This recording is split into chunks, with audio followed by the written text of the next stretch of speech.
បាទថ្ងៃនេះដែរថ្ងៃទី23ខែ6ឆ្នាំ2025បាទពីខ្ញុំបាទជារាសូមអនុញ្ញាតគោរពពុកម៉ែអ៊ំពូមីងបងប្អូនជាទីគោរពក្នុងគណៈនេះដែរខ្ញុំសូមមកបង្ហាញពីការងារជួសជុលផ្ទះក្នុងរាជធានីភ្នំពេញបាទការងារពួកខ្ញុំចាប់ដើមបុកជញ្ជាំងការ៉ូខាងមុខចេញរួចរាល់ហើយអស់ហើយសម្រាប់ជញ្ជាំងមួយនេះក្រោមឡើងទឿក៏ចាប់ដើមវាយរួចរាល់ហើយដែរបាទ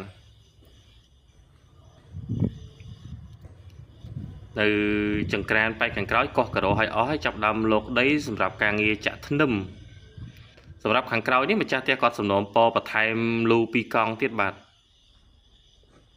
ហើយនេះគឺជាកន្លែងបន្ទប់ទឹកដែលពួកខ្ញុំចាប់ដើមវាយការ៉ូចេញនិងរៀបចំ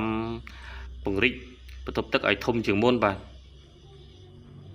បើពុកម៉ែអ៊ំពុំវិញបងប្អូនទាំងអស់មានចំណាប់អារម្មណ៍សាងសង់ផ្ទះឬក៏ជួសជុលផ្ទះតូចធំក្តីអាចតាក់ទងមកខ្ញុំបានជាងរ៉ា CR សំណងទទួលជួសជុលនិងសាងសង់ផ្ទះ25ខេត្តក្រុងបាទ